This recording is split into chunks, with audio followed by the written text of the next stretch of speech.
go around and we'll let. So, welcome everyone. I'm Kim Zadel with the Idaho Decoding Dyslexia Group, and I am currently in McCall. I go back and forth between McCall and Star, and I work with kids that have dyslexia, and I work with student teachers so that they learn how to identify kids with dyslexia. So Amanda, could you unmute and tell us what part of Idaho you're in, and if you're a teacher or a parent, what's your role? Hi, I'm Amanda. I'm up by Lewiston, Moscow area, in a little tiny rural community of Julietta. I have my youngest is my dyslexic son, and he's in the 4th grade now. All right. And Lori? Hi, I teach in Plummer, Idaho. I actually live across the border in Washington, but just south of Spokane. I teach special ed, mostly 2nd through 6th grade, but occasionally I pick first graders and kindergartners up into my group, sometimes when they're added for services or sometimes as part of an RTI intervention before, well, hopefully so we don't have to evaluate them for special ed, but yeah, identifying our students when they're at that age is so key. So I'd just like to know more about what I'm looking for and how I can effectively identify it. Great. Okay, Jeannie Sanders. So it looks like there's 2 of us tonight. My friend Amanda, she's a co-teacher with us. We're at Park County School District in Powell, Wyoming. And so we've been really trying to look for a good decoder or not a good screener for dyslexia.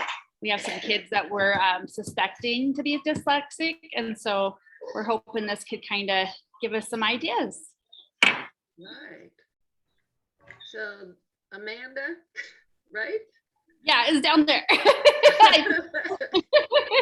I guess I'm also Jeannie tonight. Now you guys are in Wyoming, right? Yes. All right. Great. Hey, Vicki. Hi, Vicki. Hi. And Vicki, tell everybody what you do and where you're located. I teach 3rd grade at Prairie Elementary School in Cottonwood. All right. And we figure Cottonwood is what, 75% dyslexic? It's a big majority. Yeah. All right, Dawn. Hi, can you hear me?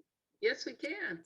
Okay, great. Sorry, I have 6 children. I'm a homemaker, and one of my my 9-year-old that's in 4th grade has been struggling for years. And so I just recently found out about your community here in Idaho. And so I'm just trying to figure out what this is all about and find out about more resources. All right. What city are you in? Eagle, Idaho. Okay. All right, Tanya. Hi, I'm in Salmon, Idaho, but I actually teach for the West Ada School District. And so I teach virtually, working with middle school students with resource room middle school students. All right. It is an adventure every single day. Yes, especially since you're at the far end to the far up north and then Yes. all the way down to the other end. All right, Daniela. I think Daniela is listening in. She's not going to be able to unmute, but she introduced herself via chat. Okay, yeah, Daniela is a school psychologist in the Valley View School District. Thank you for watching the chat, Steve. Okay, I think I've got them all except for Steve, and Steve is our presenter tonight. He's with the EarlyBird which is a great screener that I've seen him demonstrate twice. So it's been kind of cool seeing it and then watching the video over and over. So I hope you enjoy it and discover what to look for.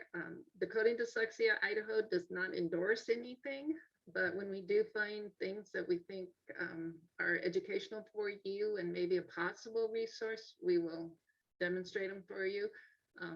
So just kind of keep that in mind. This is Steve's job to convince you to buy his stuff, not mine. Well, hopefully He's I'll on do. the East Coast. I am on the East Coast. I have deep empathy for 3-year-old temper tantrums. I just am coming out of one right now. I had a very angry 3-year-old who did not want to go to bed.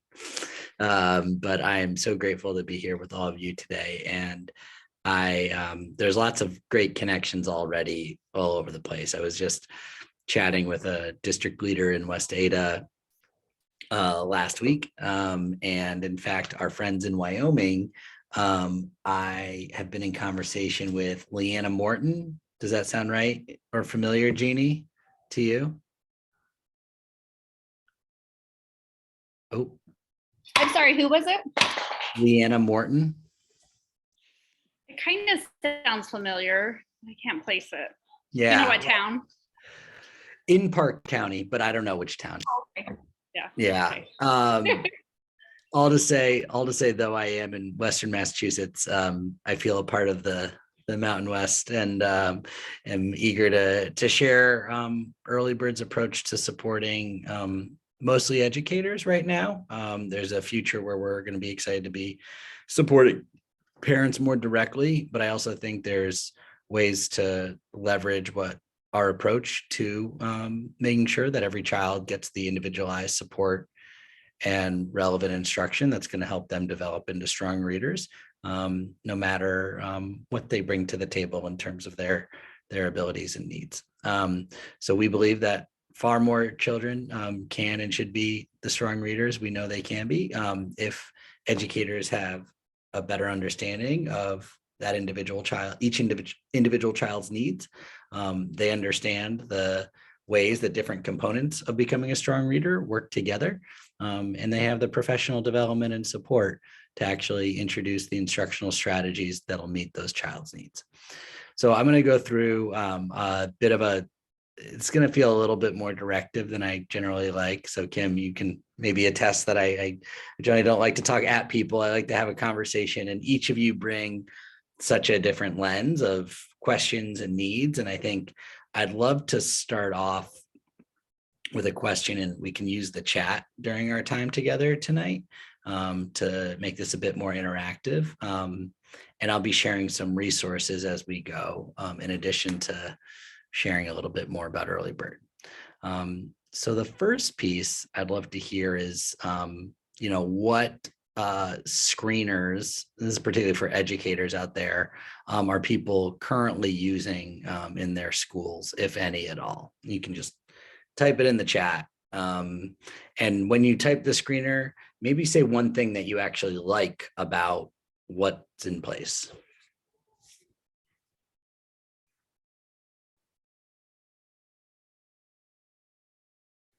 And if you don't want to say what screener it is, you can just say what you like about it. That's okay. My feelings won't be hurt. It's all good. Idaho does have a statewide, we use iStation. Mm-hmm. So that's, and Got it. as Vicky, I know she's in Idaho, I don't know if she's not even classified as a screener, so I kind of agree with her on that. Yeah, fair enough. Fair enough. I think we have a new person. Carla, hi. Welcome. Carla is hi Carla, you want to introduce yourself real quick?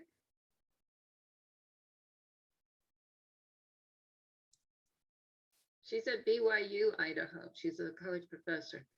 Oh, great. Can you hear me? Yes. Come out. Okay, I was talking before, so there must have been some with the microphone. Sorry about that. It's good to see you. Yeah. So we just introduced everybody. So you want to introduce yourself real quick? Oh, sure. My name's Carla LaOrange. I teach literacy courses at BYU, Idaho, and I'm very interested in what you have to present tonight and just a big admirer and fan of Decoding Dyslexia. So, Wonderful. Well, thanks for joining, Carla. I see that there's some folks using Dibbles, which is super helpful to know. And I think as other people are walking through, as we're going through, if you want to share any questions or other pieces that are working well, please do. I'm going to go into a bit of a presentation mode. Great. Yeah, with nobody else saying they use anything, so that I hope it's that they are using something, but it may just indicate we have nothing here. Well, and that's, that's in some ways that can maybe be better than having something that isn't great. So I think this is why we get out of bed every morning. And it's this idea, this reality that so many communities and particularly parents and educators are facing every day, knowing that so many more students who currently aren't reading on grade level by third grade could be. And this is where Dr. Nadine Gabb's research comes in, and where EarlyBird's approach to getting out ahead of the needs of students is what makes us a little bit different. So if folks are familiar with Dr. Gabb, you can kind of give a thumbs up or some kind of indication in the chat. But the Dr. Gabb actually comes from a medical background. So having an appointment at Boston Children's Hospital and Harvard Medical School, she was looking at how our brains work.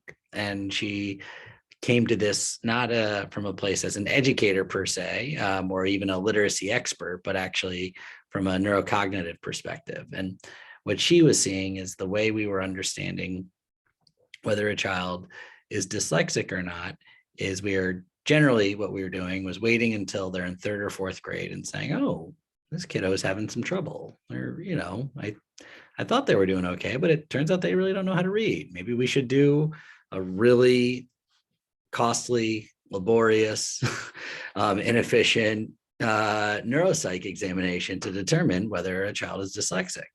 And what her research has shown is we actually, by having a comprehensive model of a dyslexia screener, we actually can be predictive.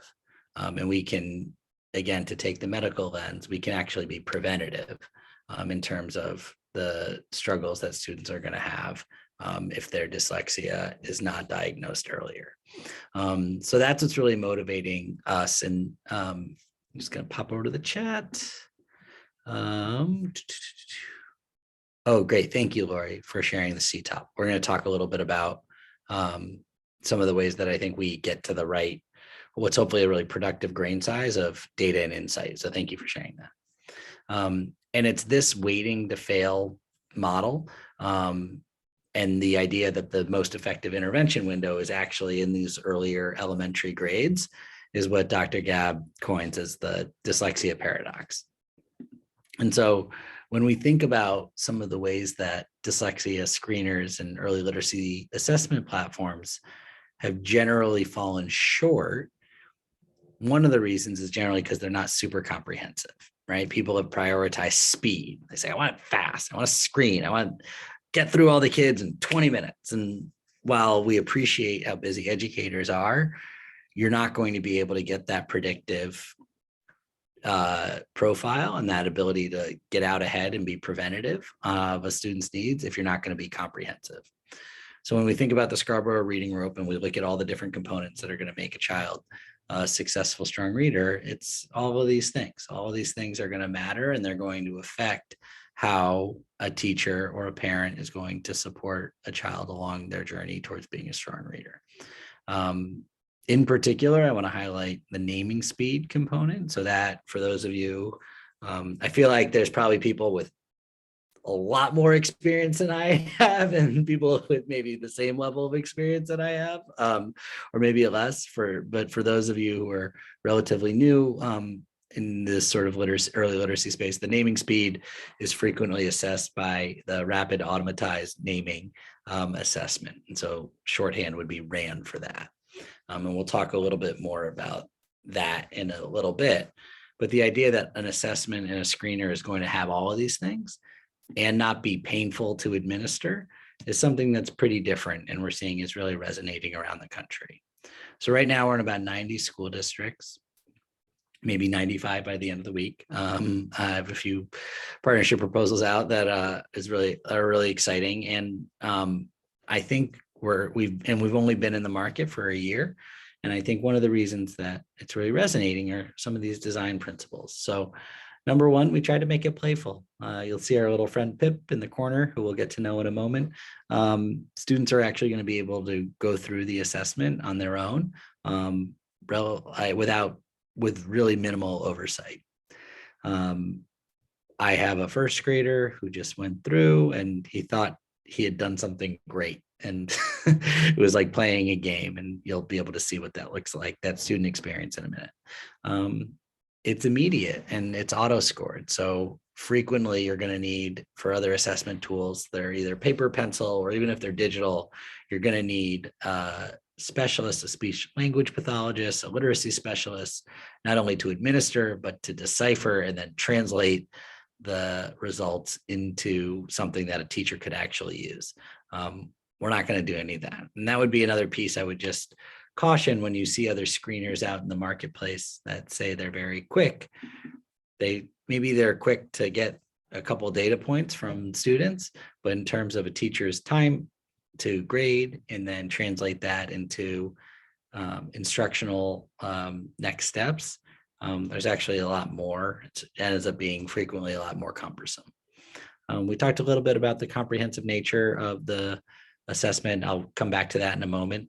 And it's actionable. One of the things that we really wanted to do is to make sure, like I said, educators' practice can be tailored by the data that is being generated from EarlyBird. So we know that that's a daunting task to bring on any sort of new instructional strategies, and even implementing a new tool like this. But we see time and time again that our professional development is so action oriented, and it's based on the data of an individual teacher's students, that they're able to see how really relevant and powerful the data can be for them. And like I said, we're backed by some of the leading researchers in the dyslexia space, Dr. Gabb, who's now at the Harvard Graduate School of Education, and Dr. Yakov Petcher, who's at the Florida Center for Reading Research. At the risk, again, I'm a little self-conscious that there are people who are like, I've been looking at Florida Center for Reading Research work for 20 years. So, but for those who aren't as familiar, I would really recommend checking out their library and their research and their resources. Yakov is a leader at the FCRR, but they've been doing really fantastic work for a very, very long time. The other thing I wanted to do, and I'm going to stop sharing for a moment. So hold on one second, just so I can get And while he's doing that, I will second it. That Florida Center is awesome. It's got things for kindergartners all the way, I think maybe higher than 6th grade. I've never looked above that, but if you haven't checked them out, do so. It's a great resource. Great fun activities that my kids prefer to do than what I was trained to do with them. I like the other activities better. Oh no, I lost my screen again. Hold on one moment. I was looking for, hold on one moment.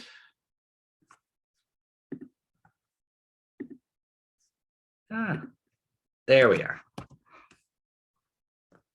So one of the things, and in addition to the Florida Center for Reading Research, I'm going to put in the chat the website to Dr. Gabb's lab. So in here, you're going to see a ton of different things.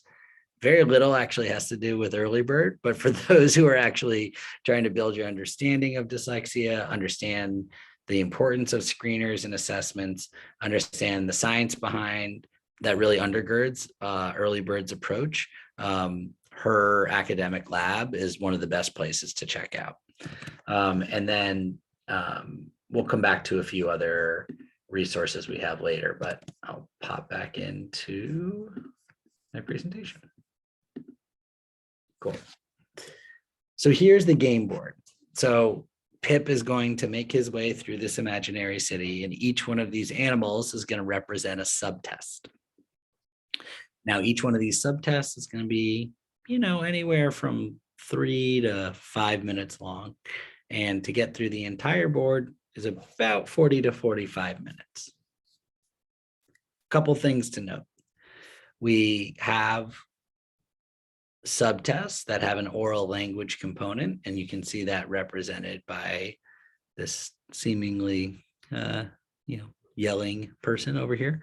And those are going to be the assessments that are looking at a few different components, whether it's blending or our rapid automatized naming, or our non-word repetition, which we think is more fun to say silly words.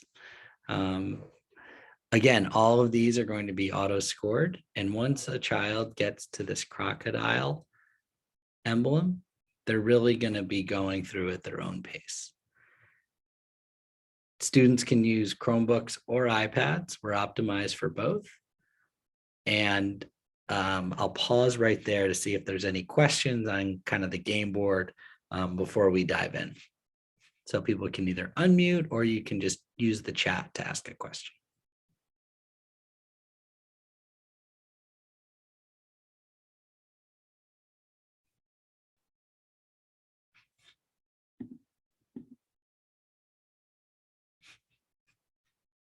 Okay, well, this is the fun part. Does anyone want to see a specific subtest?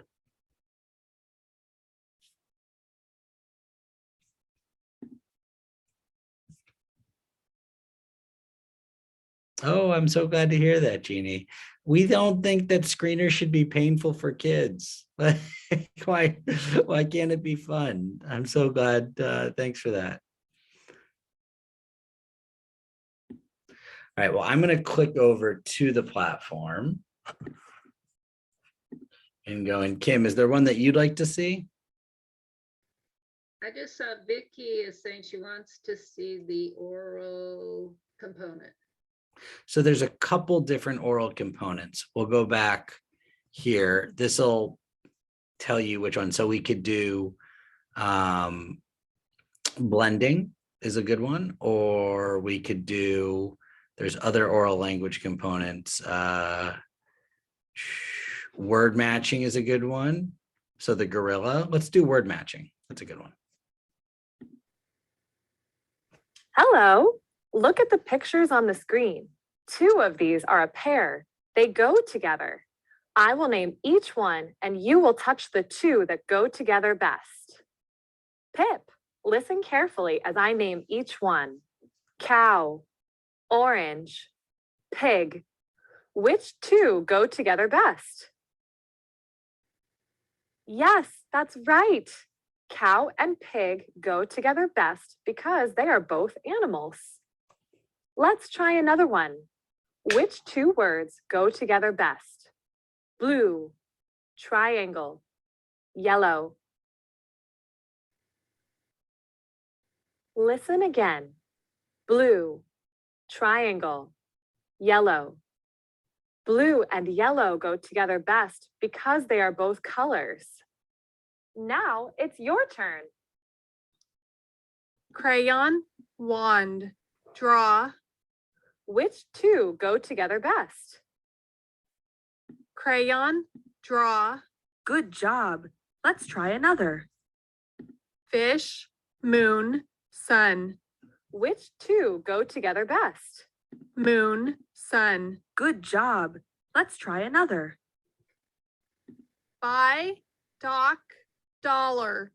Which 2 go together best? Dock, dollar. Past, path, trail. Which 2 go together best? Past, path. Box, fix, repair. Which 2 go together best? Box, fix, airport, instrument, music. Which 2 go together best? Instrument, music. Mess, spill, stuck. Which 2 go together best? Spill, stuck. Priest, principal, teacher. Which two go together best? Principal, teacher. Cone, fuel, gas. Which two go together best? Fuel, gas.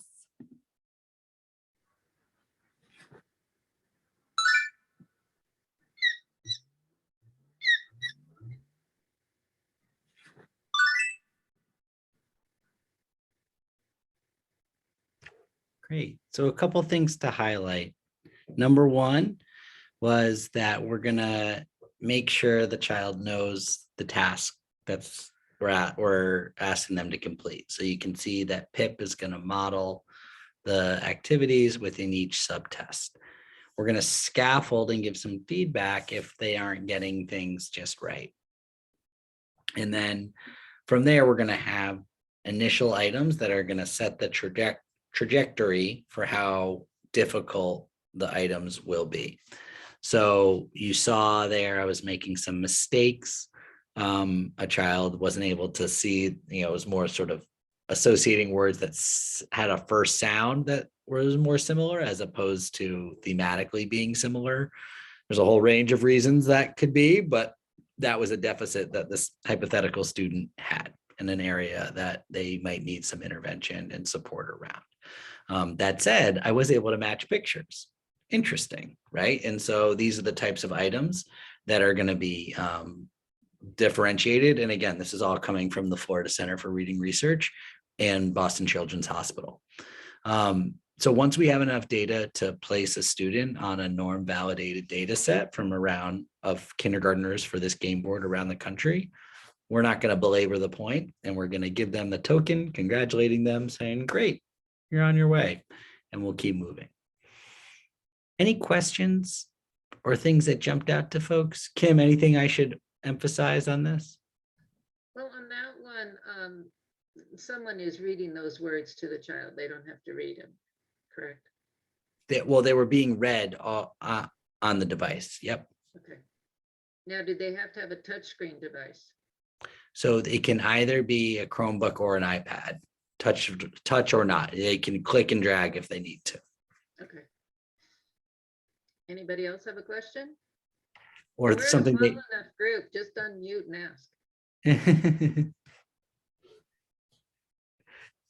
Something jump out, either good or something that didn't seem right. Happy to hear any of those questions or comments. Have you had any questions about the priest? Because I'm thinking, we have different religions in the US. Has that one come up where the kid goes, I don't know what a priest is, so I don't know if it's priest and principal go together or? Yeah, so have the beginning sound go together. Item selection is so challenging. I will say it is, and we're trying to be more representative and more inclusive in terms of both the images and examples we use. Again, this is from the items that we're using are from the Florida Center for Reading Research. So it's, we're trying our best to not reinvent the wheel and use widely understood concepts and iconic like pictures and symbols that'll hopefully get at the students' skills. But your point's well taken. The country is less Catholic than it used to be. I get it. Vicky asked, can you re-click on a picture and have the words repeated? So it's a great question, Vicky. It depends on the type of question. It depends on the subtest and what we're assessing. So for many of them, yes, there's a subtest that is follow directions. We do not let you repeat if we're looking at how well they're going to follow directions. So for the most part, yes, as long as it's not getting at the core of what we're trying to assess. Great questions. Cool. Let's dig into the data. So students are going to go through all the dashboard, all the subtests, and then this is what they're going to see. So we're 3 times a year, beginning, middle, and end of year benchmark assessment. And this is the visibility that a teacher is going to have into each individual student and their class as a whole. So an individual like a Charles Crenshaw, you can think about looking horizontally. This is really giving you a neurocognitive snapshot of how Charles' brain is functioning, which is pretty fascinating. We're not going to be at the level of item analysis where, oh, he's really struggling with letter sounds. He doesn't know the difference between J and G. That's not what we're doing. We're just highlighting that Charles, as compared to kindergartners from around the country in our norm data set, is in the 5th percentile and is really struggling, right? The other end of the spectrum, and again, I won't throw any other assessments or screeners under the bus, is at this level, it's a composite score where you're getting like a thumbs up on phonological awareness. Okay. But what we know is that's not generally going to give a teacher a really accurate understanding of what piece of the phonemic and phonological awareness sub skills a student is either doing well at or not. And so this is made to understand each individual student and be able to get to that predictive profile that we talked about earlier. So there's 2 predictive indicators that we're able to garner based on these assessments. Number 1 is a risk flag for a student who could be at greater risk for dyslexia. I want to be really clear tonight that we are not diagnosing students from afar. That is not what we are able to do, and that's not what Dr. Gabb's research is designed to do.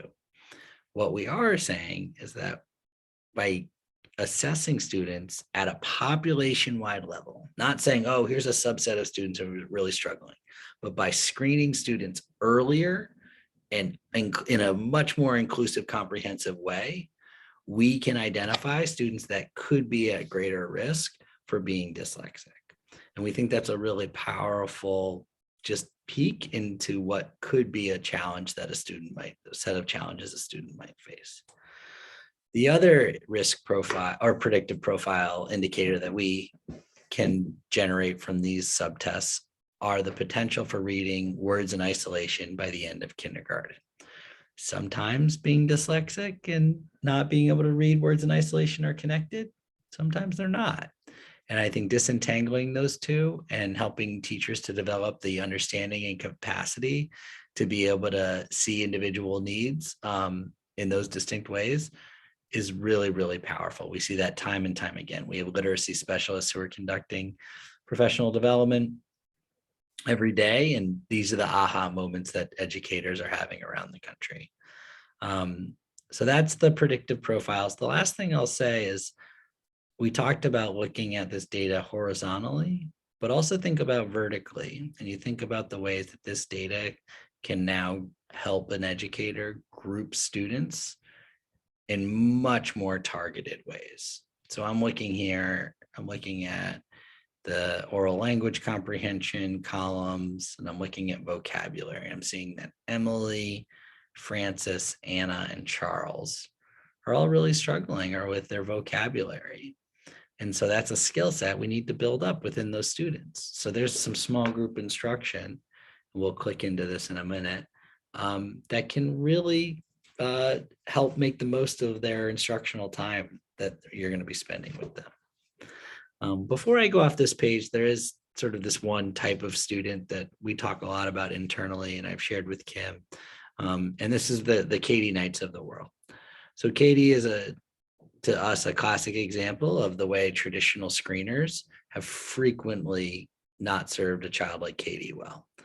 This is a child who has pretty exceptional oral language comprehension, knows a lot of words, shares those words, is able to keep up with a lot of conversation and instructional discourse.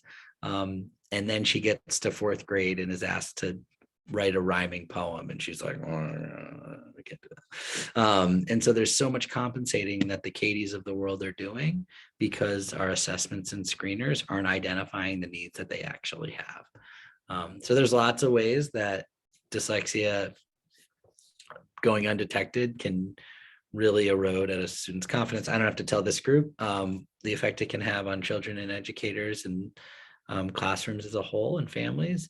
But our vision and mission to be more preventative and get out ahead and be more predictive of students who could be at risk are the Katies of the world in particular. Any questions or feedback on our data before we dig into some of our instructional resources? Yeah, Steve, I noticed Anna is also flagged, but very different from Katie. Yeah. Kind of talk about that. Yeah, so it's going to be a combination of different subtest results. And so depending on where a student is falling in the spectrum across all of these different, that's a little proprietary about which subtests are going to go to it. But yeah, there's going to be different students. And that's something that our literacy specialists during professional development sessions and partnerships are going to help make sense of how certain students with different skills are going to be different skill sets in different areas could also have those same risk profiles as well. And then what does the exclamation point, the yellow exclamation points mean? Just another way to indicate that you want to keep an eye on it. That student in particular is, so the Francis over here is struggling to, isn't on pace to read at individual words in isolation at the end of kindergarten. Okay. So I'm going to click into Katie. So this is an individual student page. This is what a teacher would see when they are looking at students to be able to see how they're going across the entire school year. There are some tags here that schools can or can't use. We know family history and siblings in particular, having that context is really helpful for educators, whether a child has an IEP. Again, this is useful for a lot of districts to be able to communicate, especially in bigger districts where there's teams of individuals working to support educators or working to support students. But again, all optional. We don't require any of that. When a child scores in the 40th percentile or lower on a particular subtest, we're going to populate, actually go over here. We're going to populate this next steps category with the skills that they need to work on. We'll stay over here in the middle of the year. And so when you think about from an instructional perspective, teachers have a range of background from teacher prep programs to their training to the support that they have on what these actual components are. And so we've built out a library to support them as they understand exactly what each skill is, how our assessment looks at each skill, what that score indicates, and what are we going to do about it. So I'm going really fast. There's a lot of content, and I'm going fast because there's no way everybody would be able to read and take in all of our content for each one of our subtests. Just want to give you a sense of the structure. And then we put together instructional routines and strategies that can actually help a teacher address those skills the next day, and lesson plans to download as well. If there are any teachers on right now or educators, I know we had a few, any sort of comments or thoughts on the overall structure?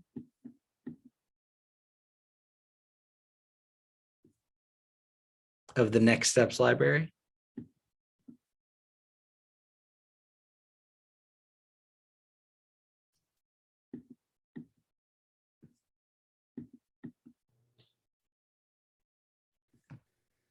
They're awfully quiet. That's okay. Actually, yeah, Yeah. and thinking about, I like the, how you can, look at the areas that they need to work on and incorporate that in lessons. But if you're using a curriculum or program with Fidelity, I can see that would be hard to fit. It feels like trying to fit more lessons in. How does EarlyBird, does it work with any existing curricula, or how have teachers done that? I'm not trying to be critical. I'm just trying to think realistically, if I've got it, my scope and sequence all laid out, and how do I fit more in? Totally. So we're curriculum. I say agnostic, but because we Yeah. have, it's not that we don't have opinions, but we're able to work. And that's part of what our partnerships do is we understand like, what is the state of your early literacy curriculum? Is it robust? Is it aligned with the science of reading? Does it actually address all these different components? Where there are gaps, we help you fill them. But where there are, it's a scope and sequence piece. We try to understand your curriculum and say, hey, that piece over there, let's look at the lesson plans that are already in place. So we're not going to force, hey, you must use this rhyming lesson plan or this strategy. It's all additive where there are gaps. What we frequently see is that while there are some really great curricula out there, there are a lot that aren't quite meeting the needs of every student and teacher. And so that's where we've tried to source some resources for you. But it's certainly, we're really flexible in that way. We completely understand that, if it is a really tight scope and sequence, there's not going to be a ton more time to fit in other stuff. And we also feel really strongly that these skills still need to be addressed. And so we try to balance that urgency with what we know is can be a really crowded instructional day. Yeah, absolutely. Actually, as I think it through a little bit more, it makes sense. And I could see how that would help you then make the most of the lesson time to really hit what you need to. So, okay, thanks. No, thank you. That was a great question. And again, that's why we emphasize, we say the word partnership when we really mean it. Like we aren't just like, here's the product, go figure it out. We require professional development. We have strategic planning sessions with district leaders to understand what's been tried, to understand the curriculum that's in place. Like we take this partnership work really seriously, and we don't say it lightly.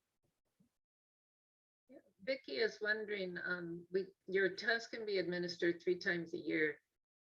What about progress monitoring too in between times? Yeah, so right now we don't do progress monitoring because of exactly what we were just talking about, that we think progress monitoring should be connected to the instruction and less the assessment. And we feel like until we are either saying use this curriculum or we develop a curricula ourselves, it's not like we're not going to be able to do progress monitoring in the way that we sort of feel like it should be done. That said, I hear you. Like you need to have an eye on how they're doing. So we're trying to figure out how to do progress monitoring in the right way. But it's a really good question. But right now we don't do that. Some other questions. Thanks for keeping an eye on the chat, Kim. I appreciate it. One that says, Jeannie says that it feels that it aligns with their curriculum and they're using Foundations. Yeah, Foundations is certainly a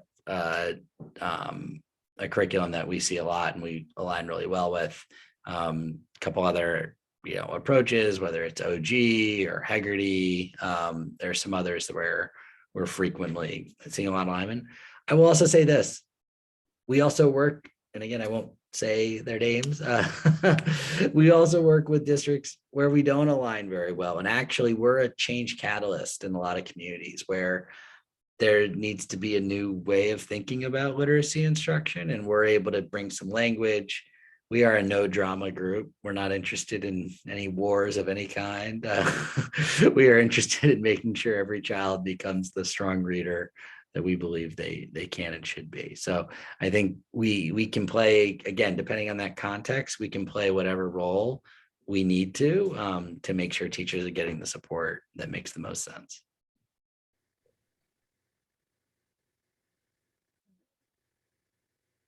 Any other questions?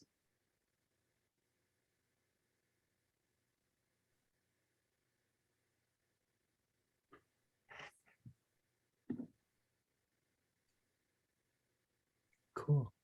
Well, I have a few more resources I wanted to flag. We just put together this blog post. I'm going to put it in the chat.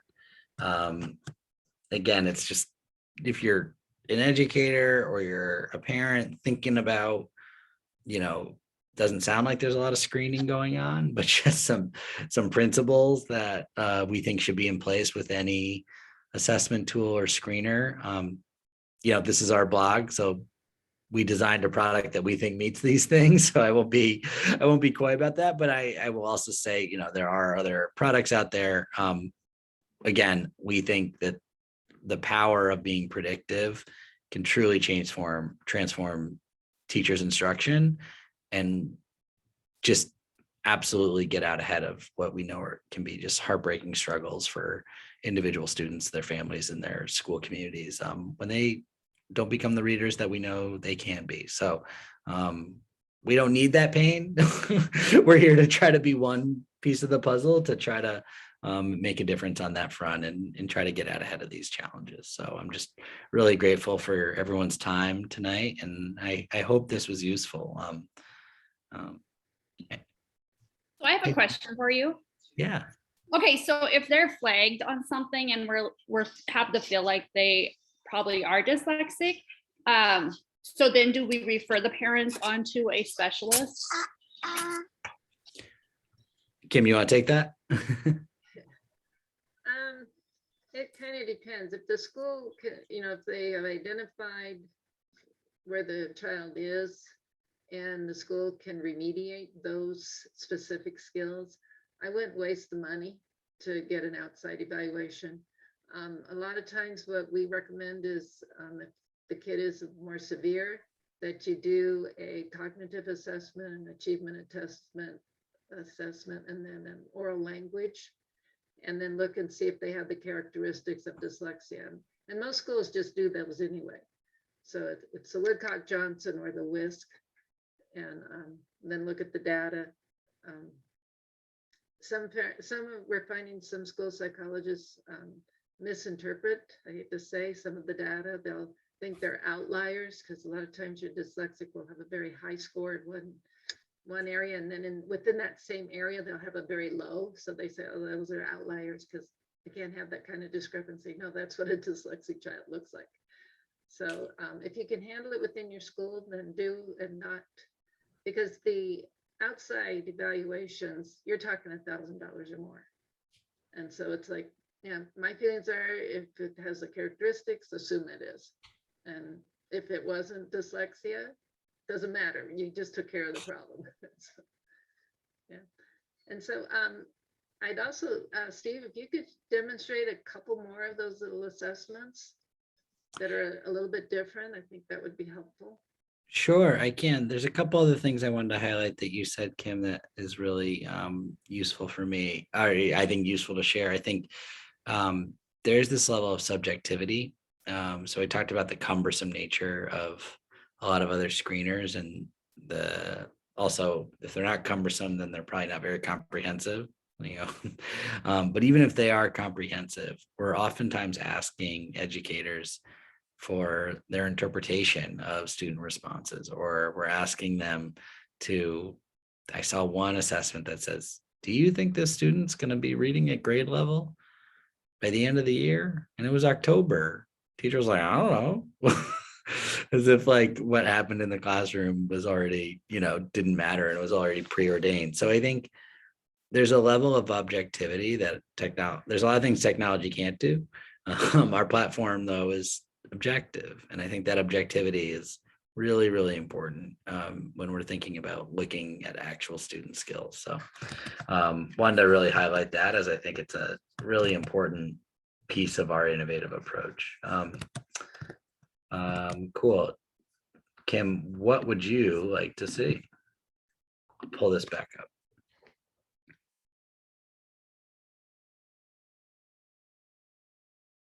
Oh, you're muted.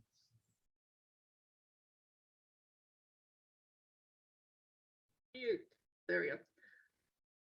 Non-word repetition, and you showed me that one, and it was like, yeah, right. Hello. We are going to play a game with silly words. Listen carefully to my silly word and say it the same way you heard it. And remember to say it loud and clear. Touch the green arrow when you're finished saying the silly word. Get ready. Listen carefully. Bathurus. Bathurus. Good job. Let's try another. Ruffalette. Ruffalette. Great. Here's one more. Trashimus. Trashimus. Now it's your turn. Listen carefully to my silly word and say it the same way you heard it. And remember to say it loud and clear. Wame. Wame. Fadoik. Fadoik. Lujatome. Luja home. Havinowayak. Havino Kalua. Nebesuv. Nebulous. Woigib. Wogi.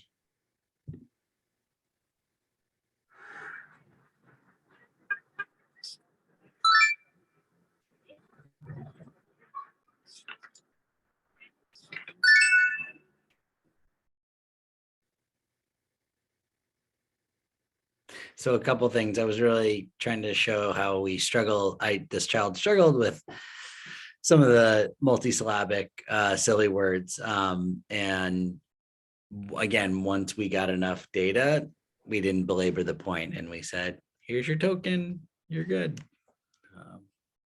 So I have one more I can, oh, sorry. Does it always start at that level of multisyllabic words? So the initial 4 or 5 items will be a range of difficulty, and then it'll either get more or less challenging. Okay. I have time for one more. I do have to end at the bottom of the hour, or the top of the hour. I keep saying, sorry about that. But I have one more if that's okay.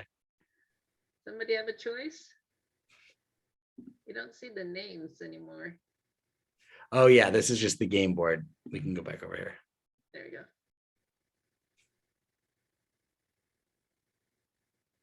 Okay, since nobody's speaking up, I'm gonna go with the tiger. Tiger, cool. I was gonna say the rhino is really hard, so that's like that's just difficult. But we can do the Well, tiger. you can do the rhino. You're good with that. Hi, let's play a picture game. Pip, find the picture that shows what I say. You can draw with this. That's right, you can draw with the pencil. The dog has a bone. Not quite. The dog has a bone in this picture. Now it's your turn. The dog has a bone. Not quite right.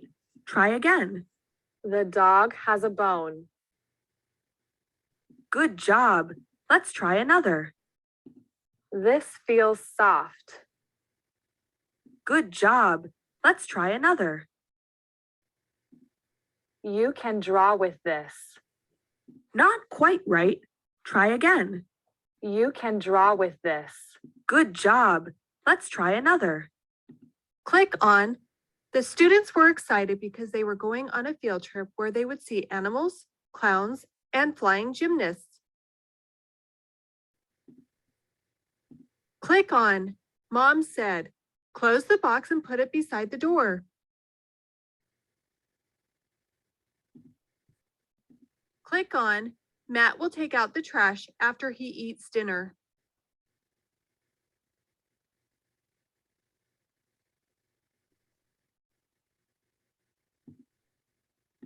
Click on. Abby played with 2 dolls that looked exactly the same.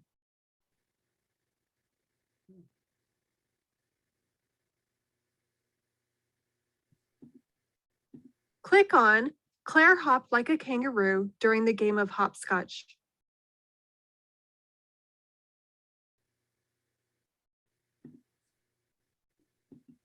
Click on. The children like to blow bubbles.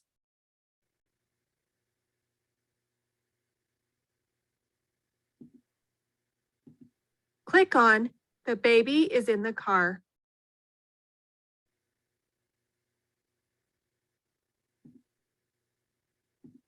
Click on, please pack your suitcase.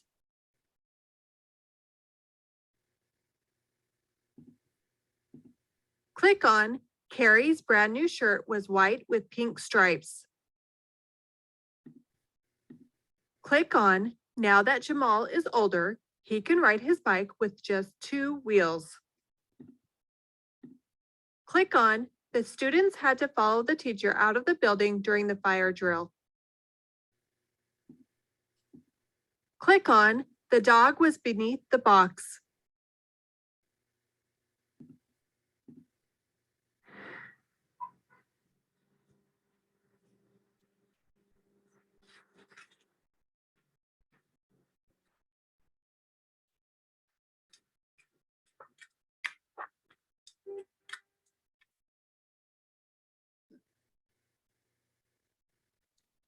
I'm usually more caffeinated for that one. Great. Any last questions? It's not my share in the chat. So again, really want to highlight Dr. Gabb's research lab, our website, the Florida Center for Reading Research, all of these different sources have some great literature and background on our approach, and that's great. Thank you, Tanya. Vicky, do you buy per student or school? Both. So we have a software fee and then we have a service fee based on professional development and number of schools that we work with. And so one of the things that would be great to get a sense of if EarlyBird would be a good fit for your community is if you want to go to our website, you can email me. I'm putting my email in here, or you can, if you want to take a look and go to our website and go to the Get in Touch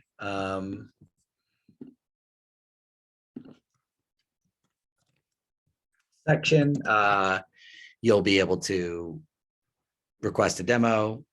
Again, that'll just go to me. We're a small company. We're a startup. So feel free to reach out with any questions, and just really, again, grateful for everyone's time tonight. And then if you are interested in this and you have a very small school district, please let me know, because we're kind of working on trying to get a consortium of our really tiny rural schools, because I think that would be helpful, and we still have to work with Steve and his crew as to how we can do that. But yeah, we'll get creative. We don't want to create any barriers. And I think just like Kim said, figuring out how to work together. We work in a ton of rural schools in Maine, and starting to work with some more schools in Montana. So our context for supporting both urban and rural schools is growing, and we have some good use cases for ways that we can be most helpful. So really look forward to connecting with folks, and yeah, just really appreciate your time, and thank you, Kim, for inviting me. It's great to be able to share with this group. great, thank you, Steve. And I put my email address in the chat just in case you don't have it. And if you have questions, please feel free to reach out to Steve or me, and hopefully we can answer your questions and see if we can get some better screeners here in Idaho. Yeah, sounds good. Take care. Have a good night, everyone. Goodbye. So if any of you have any questions, want to stay on